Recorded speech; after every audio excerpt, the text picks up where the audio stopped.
just realized. Good afternoon, everyone. Good afternoon. So President Biden, as you all know, has met with countless survivors of gun violence and families, mourning loved ones, and the message he hears most often is, do something. Today, President Biden will build upon the historic actions he's taken through the bipartisan Safer Communities Act and the 24 executive actions he's taken to date, and announce the establishment of the first ever White House Office of Gun Violence Prevention. This new office will be overseen by Vice President Harris, who has been a key leader in the Biden-Harris administration's effort to end our nation's gun violence epidemic. The office will be held by Stephanie Feldman, a long-time policy advisor to President Biden on gun violence prevention, and two leading gun violence prevention advocates, Greg Jackson and Rob Wilcox. They will join the administrations as deputy directors of the office. Ahead of this afternoon's event in the Rose Garden, I am pleased to welcome to the podium someone who has more authority to speak on this issue than nearly anyone else in this town. And I say that sadly. Congresswoman Lucy McBath. Through her grief and because of her perseverance, she has become a tireless advocate for gun safety reform. For some, this is an abstract debate, but not for Congresswoman McBath. She has lived with the awful and tragic reality of the gun violence epidemic in this country. I can think of no better person to share what today's news means to so many families across the country. On a personal note, she is a hero of mine. In 2018, as I was at a previous job I held, we were sitting around deciding who was going to go to the different districts across the country, obviously, to organize and knock on doors. I stood up and asked to go to Lucy McBath's district because she has so inspired me, and I know so many others out there, with her strength, with her smarts, and her vision for this country. So I literally went door to door, knocking in what is now your district for your first election. And it is a really, truly an honor to have you here today on this important historic moment here at the White House. The podium is yours. Congresswoman. Thank you. Well, thank you so much, Karine. And while I serve as a member of Congress today, I am speaking to you first and foremost as a mother. Just over a decade ago, I was living like any other mom in the Georgia suburbs, and I dedicated my entire life to raising my son, Jordan. Then, on November 23rd, 2012, within the course of 3.5 minutes, a man drove up next to my son and his friends as they were parked in their car at a convenience store gas station, firing 10 rounds into the car and killing my only son. In an instant, I was robbed of every dream that a mother holds for her child. I would never send Jordan off to college. I would never see him attend his high school events. He would never graduate from high school. I would never see him get married. Nobody wants to experience what I have. But my story is becoming far too common in the United States of America. Every single day, over 100 people are shot and killed in the United States. Gun violence has no boundaries. From the suburbs to the cities to rural America, over 100 families a day are living their worst nightmare. Our kids are continually traumatized by lockdown drills, while their schools teach them how to hide behind their desks and corner themselves to shield themselves from gunfire. President Biden knows the deep pain of losing a loved one. And today, he is taking decisive action by declaring loudly and clearly, we do not have to live this way. The historic creation of the Office of Gun Violence Prevention marks a new era in the fight to keep us all safe. The office will increase coordination between states and ensure proper implementation of the gun safety legislation that we have already passed in Congress. President Biden's actions today truly will save lives. Thank you.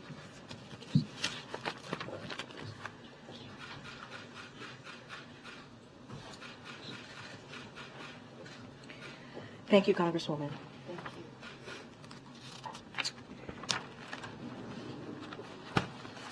So a couple of things before we go into questions.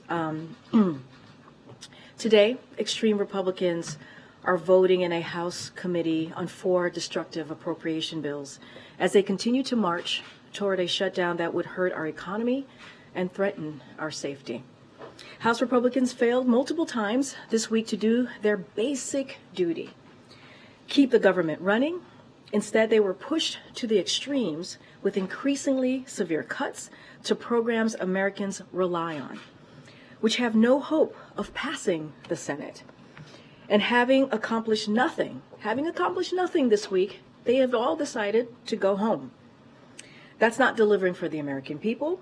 It's chaos. It's failing. It's actually failing the American people. Now, you don't have to take my words for it. As you know, we like to take it straight from the horse's mouth, if you will, and do quotes here. So, House Republicans have said it. They've said it themselves. Representative Frank Lucas said there are, quote, folks who want to use this as an opportunity to blow the place up. Representative Jerry Carl said, quote, I truly think that they want it shut down, end quote. Representative Matt Gaetz said, we will have a government shutdown. We cannot blame Joe Biden. We cannot blame House Democrats, end quote. That's because House Republicans are to blame, and we've seen that week after week after week. So now the question for House Republicans is very simple. Do they continue to pursue increasingly extreme bills that would hurt their constituents by slashing education, slashing health care, Meals on Wheels, and much more, all while barreling toward a needless shutdown that would threaten nutrition assistance for nearly 7 million mothers and children? Is that what they want? That's a question for them. They have to answer this. Or do they keep their promise and abide by the bipartisan agreement? Two-thirds of House Republicans voted for this bipartisan agreement just 4 months ago, back in May. It's not complicated here. It's truly not complicated because a deal is a deal. So another thing before we continue, here at the White House this afternoon, the president is taking another action to save lives, signing a bipartisan law that will make the organ transplant system work better for more than 100,000 people on the waiting list for organs. Everybody knows the system has been broken for years, with heartbreaking consequences. Now, with the president's signature, we are taking the current monopoly system, harnessing competition to allow HHS to contract with the best entities to provide a more efficient system for the people it serves. The law will also eliminate the funding cap to allow additional resources to modernize the system, which is a critical lifeline for thousands of Americans. And this will save lives by creating a more transparent and accountable system that allows more Americans to access the organ transplants that many so desperately need. And finally, on Monday, the president will host Pacific Islands Forum leaders at the White House during the U.S. Pacific Island Forum Summit taking place here in Washington, D.C. This is the second summit with Pacific leaders that the president will be doing here. It will reaffirm his support for strengthening ties with the Pacific Islands and discuss how we address complex global challenges like tackling the existential threat of climate change, advancing economic growth, and promoting sustainable development. Over the past year, we've taken our engagement with PIF countries to new heights, and we're looking toward to continue to deepen our partnerships. And we'll have more for all of you later this afternoon. There will be a call that all of you can jump on. I believe it's at 3:30, and so stay tuned. And with that, Will? Thanks. I have two topics. First on Senator Menendez. Did the White House know that an indictment was coming today, and does the president believe the senator should resign? So a couple of things. I'm going to be really careful here. This is a not comment because this is an active matter. We learned about this just like all of you, but again, this is an active matter, so I'm not going to comment. No comment on resignation? I'm just active matter, not going to comment. Okay. On the UAW strike, the UAW has invited President Biden to the picket line. I'm wondering if he has any plans to go, and also the strike is expanding to 20 states.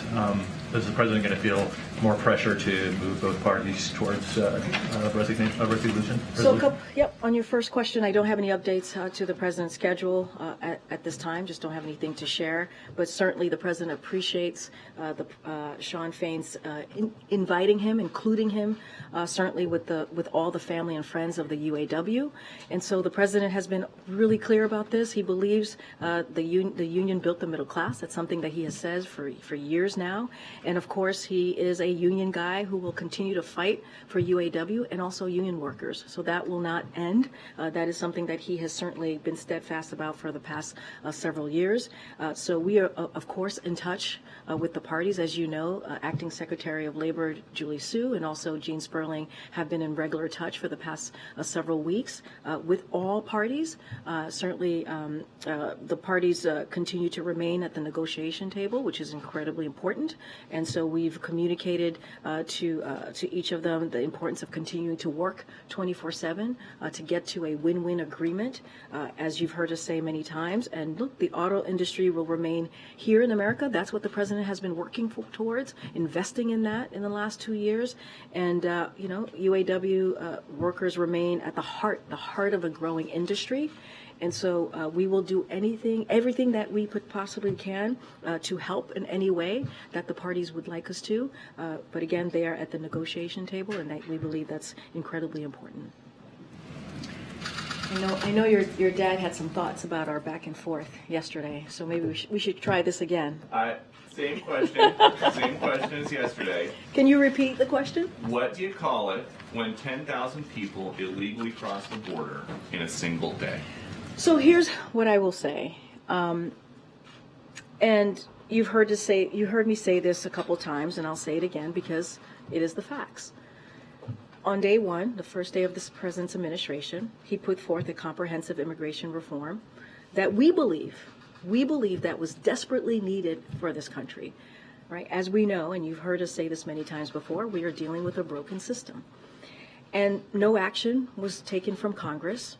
And so what the president was able to do, he imposed consequences for those who do not have the legal basis to remain. And he has removed more than 250,000 individuals. This administration has done so since May 12th. And so we've taken action. The president has secured. He also secured record funding. And let's not forget, this record funding that the president fought for over the last year or so was opposed by the House Republicans. This is something that they opposed and didn't want to see. And so what it allowed us to do is actually hire about 25,000 more, bring on CBP agents, and really do something that was historic that we hadn't seen. And so a broken system, it's been broken for the past couple of decades. The last administration certainly gutted the immigration system for 4 years. That's what they did. And you had Speaker McCarthy and the Republicans in Congress who continuously take steps to undermine what is currently happening, trying to undermine getting border security. We saw that this week with the CR, where they put forth another piece of legislation to propose continuing to cut some important resources that's needed, whether it's CBP. 800 fewer CBP is what they wanted to do. 50,000 pounds of cocaine. That's what it would hurt. Right, in trying to prevent that from coming in, right? When you think about more than 300 pounds of fentanyl, when you think about more than 700 pounds of heroin, more than 6,000 pounds of methamphetamine to enter the country, that's what they were trying to prevent from the work that we're trying to do, prevent from coming into the country. So we would love to do this in a bipartisan way, but we're not seeing that. What we're seeing from House Republicans is wanting to defund, DHS. But when you spoke last month, Yeah. and you said, we are stopping the flow at the border. Is 10,000 migrants in a single day stopping the flow? What I will say is, I just mentioned 250 individuals have been stopped who do not have the legal pathway from coming in. That has been since May 12th. And as we are, looking at Eagle Pass, and I know this is where kind of the issue is at the time at the moment. CBP quickly surged resources and personnel to the area, and thanks to their great work, we're able to swiftly vetted and processed into custody more than 2,500 individuals and cleared the area where migrants had congregated. And that's the work of our law enforcement. That's the work of our law enforcement at the border. Remember, House Republicans are trying to cut that. They're trying to cut that. Totally different subject. Sure. There are some new relaxed standards in town. Would President Biden ever show up to an official meeting wearing shorts and a hoodie? I'm assuming you're talking about the Senate when you say relaxed standards. For a long time. I just want to make sure we're clear what you're talking about here. Because you think these are appropriate changes? You know the president. You've seen him. You've seen him for the past as vice president, as senator. He dresses better than most of us here, and so I'll just leave it at that. I'm not going to comment on how Senate is running their business and the decision that they make. That is up to them. That is not for us to decide. Last one. At a fundraiser this week, President Biden told donors about how Charlottesville inspired his campaign, and then according to the pool, a few minutes later he told the story again nearly word for word. What's up with that? What I can tell you is, and I'm going to be careful not to talk about, because this was a campaign event for this upcoming campaign, obviously in 2024, so I'm not going to speak to that, put that out there for the Hatch Act. What I can speak to is, look, the president was making very clear why he decided to run in 2019. He made it very clear as to what he saw in this country and what was going on. And he got 81 million votes, a historic amount of votes from Americans across the country who believed that this was a president who can help protect our democracy, get our economy back on track, and could be a leader and the adult in the room. And so that's what you saw. I'm not going to speak to comments that were made during a campaign event, but I can certainly speak to why the president is president today and why he decided to take on this job. And it is important for him to continue to deliver for the American people, and that's what he's going to do. Go ahead, Nancy. Thanks, Go ahead, Nancy. I know you don't want to interfere with an ongoing investigation, but given the unique nature of the charges against Senator Menendez, taking bribes from a foreign country, he's the chair of the Foreign Relations Committee, what message does it send to other countries if he's allowed to stay in that role?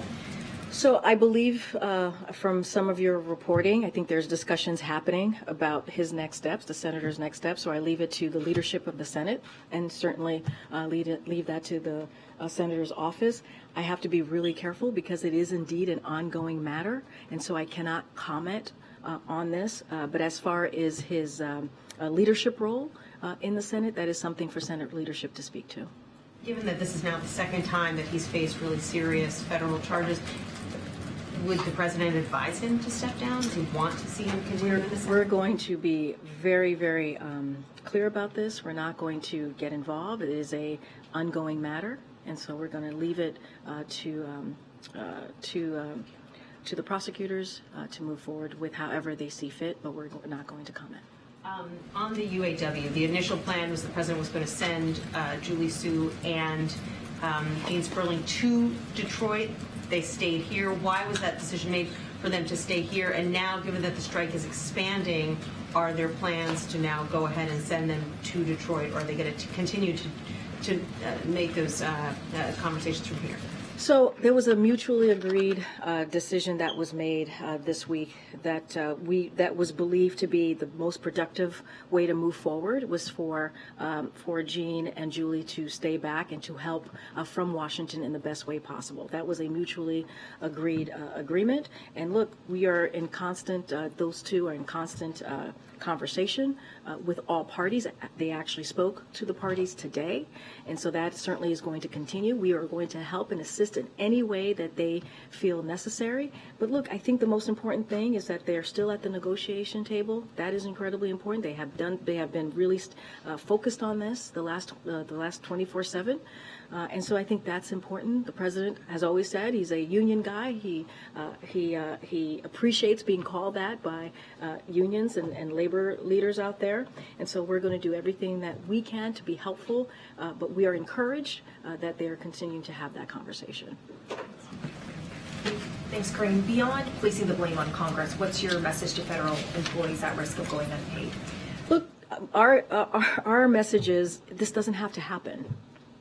The shutdown does not have to happen. The Republican shutdown does not have to happen.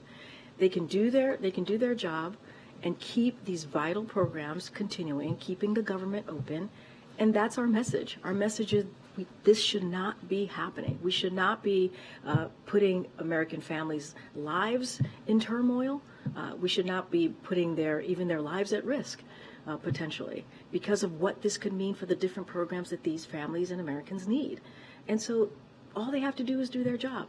And what they're doing is putting forth incredibly extreme partisan policies forward and, and saying, hey, we have to get this done in order to keep a deal that they made back in May.